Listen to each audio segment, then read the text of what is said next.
नमस्कार दोस्तों। देखिए, तेलंगाना राज्य पर ये मेरा हाल ही के दिनों में दूसरा वीडियो है। पिछले वीडियो में मैंने आपको बेसिक जानकारी दी थी और उसमें ये बताया था कि वहाँ पर सिविक बॉडी के चुनाव हो रहे हैं, जिसे कहते हैं कि नगर निगम, नगर पालिका, स्थानीय निकाय चुनाव हो रहे हैं। और ये स्थानीय निकाय चुनाव हो रहे हैं ग्रेटर हैदराबाद म्यूनिसिपल कॉरपोरेशन के, जिसे GHMC कहा जाता है। और इसकी 150 सीटों के लिए 1 दिसंबर को मतदान होगा और 4 दिसंबर को इनके नतीजे आएंगे। और इनके लिए मैंने आपको पिछली वीडियो में भी बताया था कि बीजेपी इस बार पूरा जोर लगा रही है। बीजेपी जोर इसलिए लगा रही है क्योंकि एक तो उसकी साउथ के इस स्टेट में प्रेजेंस अब तक कुछ खास नहीं रही है। और इसके अलावा हाल ही में जो उपचुनाव हुए थे 10 नवंबर को, उसमें यहाँ की एक दुबका नामक विधानसभा सीट का उपचुनाव हुआ था तेलंगाना की, और उसे बीजेपी ने अप्रत्याशित रूप से लगभग 1,000 मतों के कम अंतर से जीतने में सफलता हासिल की। जबकि टीआरएस, जो कि वहाँ की सत्ताधारी है, तेलंगाना राष्ट्र समिति, केसीआर की पार्टी, उसका जो प्रत्याशी था, महिला प्रत्याशी, उसको हराया उन्होंने। और वो महिला प्रत्याशी अपने पति की जगह चुनाव लड़ रही थी। उनके पति का निधन हुआ था, वो सीट खाली हो गई थी और टीआरएस ने उनकी पत्नी को प्रत्याशी बना दिया था। इसीलिए ये चुनाव बहुत इम्पोर्टेंट था और बीजेपी ने ये चुनाव 1,000 वोटों से जीत लिया। इस जीत से बीजेपी इतनी उत्साहित है कि उसने ये जो म्यूनिसिपल कॉरपोरेशन के चुनाव हो रहे हैं, स्थान हैदराबाद के निकाय चुनाव, इनमें पूरे जोर शोर से उतरने का फैसला लिया। सभी जगह अपने प्रत्याशी उतारे हैं, पूरा जोर लगाया जा रहा है। अभी जानकारी ये आ रही है कि प्रचार करने के लिए वहाँ पर अमित शाह और जेपी नड्डा, योगी आदित्यनाथ, ये लोग जा सकते हैं। इसके अलावा बीजेपी ने अपना घोषणा पत्र जारी करा है, उसके बारे में मैं आगे बताऊंगा। घोषणा पत्र इन चुनाव के लिए जारी करा है और जारी करने के लिए देवेंद्र फडणवीस वहाँ भेजे गए थे, महाराष्ट्र के पूर्व चीफ मिनिस्टर। इसके अलावा स्मृति ईरानी ने एक प्रेस कॉन्फ्रेंस की थी इसी हफ्ते के शुरू में, और केंद्रीय मंत्री प्रकाश जावड़ेकर हैदराबाद पहुँचे हुए थे और उन्होंने तेलंगाना राष्ट्र समिति, जो वहाँ की पार्टी है केसीआर की, उस पर हमला बोला और काफ़ी कुछ वहाँ पर कहा था। और सबसे खास बात यह है कि बीजेपी इन चुनाव को इसलिए भी जीतना चाहती है कि इस सिविक बॉडी का बहुत बड़ा लंबा चौड़ा बजट होता है। जैसे कि मैंने आपको एक वीडियो में बताया था कि बीएमसी, जो मुंबई की म्यूनिसिपल कॉरपोरेशन है, उसका देश में सबसे बड़ा बजट होता है, सबसे बड़ी सिविक बॉडी है। इसी तरीके से हैदराबाद भी बहुत बड़ी सिविक बॉडी है। और जिस तरीके से एनडीएमसी है दिल्ली में, इसी तरीके से जीएचएमसी हैदराबाद में है। और इसका इस साल का बजट जो बताया जाता है वो 5,380 करोड़ रुपए का होगा। और इसको कौन नहीं चाहेगा कि हम अपने मनमाने तरीके से खर्च करें।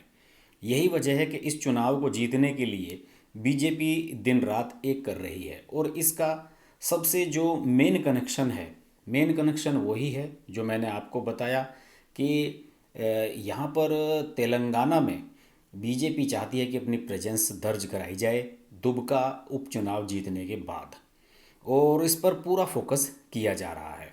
हालांकि टीआरएस के साथ बीजेपी का समीकरण कुछ ज़्यादा नेगेटिव नहीं रहा है।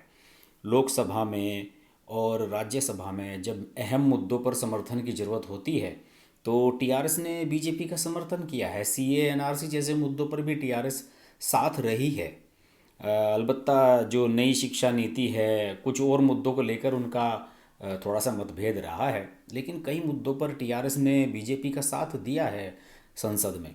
लेकिन इसके बावजूद भी बीजेपी इस बात को बड़ा नहीं मानती और बीजेपी का मानना है कि अगर तेलंगाना में हमारा जरा सा भी चांस बन सकता है तो वो चांस लेने के लिए तैयार है।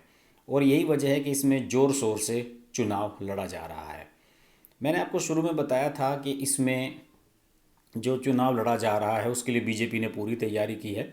देवेंद्र फडणवीस गए हुए थे वहाँ पर और उन्होंने मैनिफेस्टो जारी कराया है, और उस मैनिफेस्टो में उन्होंने कई दिलचस्प बातें कही हैं। जैसे कि 17 सितंबर का दिन जो है वो तेलंगाना मुक्ति दिवस के रूप में मनाया जाया करेगा अगर बीजेपी की सरकार सत्ता बनती है इसमें सिविक बॉडी में। इसके अलावा सिविक बॉडी में सबको कोरोना की वैक्सीन आने पर सबको किसी को भी प्राइवेट अस्पताल में नहीं जाना पड़ेगा और सबको फ्री कोरोना वैक्सीन दी जाएगी। इसके अलावा उन्होंने कई और घोषणाएं की हैं। उसने कहा है कि पीएम आवास योजना के तहत 1 लाख लोगों को जीएचएमसी के बैनर तले घर दिए जाएंगे और मेट्रो ट्रेनों में और बसों में महिलाओं को फ्री यात्रा दी जाएगी और प्रॉपर्टी टैक्स में जो है वो शेड्यूल कास्ट कॉलोनी में 100% रिबेट दी जाएगी। प्रॉपर्टी टैक्स में कोई पूरी की पूरी छूट दी जाएगी। स्वच्छ पेयजल उपलब्ध कराया जाएगा। 100 यूनिट तक बिजली बीपीएल के लोगों को फ्री उपलब्ध कराई जाएगी। ये सब बातें इसमें कही गई हैं जिनके लिए हो सकता है कि ये आप लोग जो वीडियो देख रहे हैं उनके लिए इतना महत्व ना हो, लेकिन तेलंगाना में जो हैदराबाद की सिविक बॉडी है जहाँ ये चुनाव हो रहा है उनके लिए बहुत महत्वपूर्ण है। आपको मैं बताऊं, हैदराबाद में बड़ी संख्या में झुग्गी झोपड़ी इलाके भी हैं और वहाँ पर असदुद्दीन ओवैसी की पार्टी AIMIM वो भी पूरे ज़ोर शोर से चुनाव लड़ रही है। ख़ास तौर से मुस्लिम इलाकों में वो ज़बरदस्त प्रचार कर रहे हैं।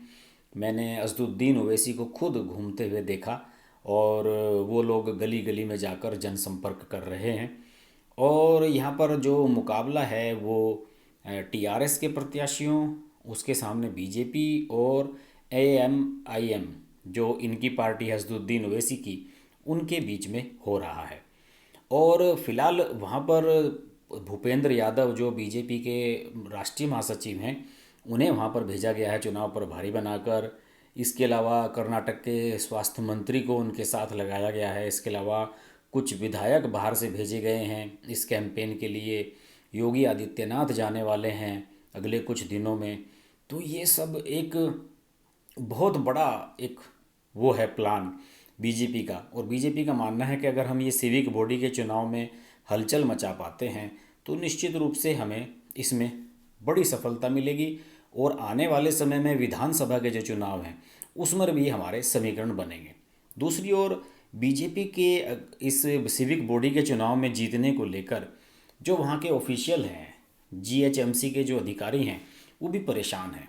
उनका ये मानना है कि अगर यहाँ पर सिविक बॉडी के चुनाव में बीजेपी को अच्छी खासी सीटें मिल जाती हैं तो वो निश्चित रूप से TRS के सामने परेशानी खड़ी करेगी। और उनका मानना है कि अगर 30 सीटें भी वो जीत लेती है बीजेपी तो वो TRS के सामने निश्चित रूप से प्रॉब्लम क्रिएट करेगी और आने वाले समय में उन्हें बजट पास कराने में और विकास कार्य कराने में दिक्कतों का सामना करना पड़ सकता है। क्योंकि जब मजबूत विपक्ष होता है तो निश्चित रूप से हंगामा बवाल तो होता ही है।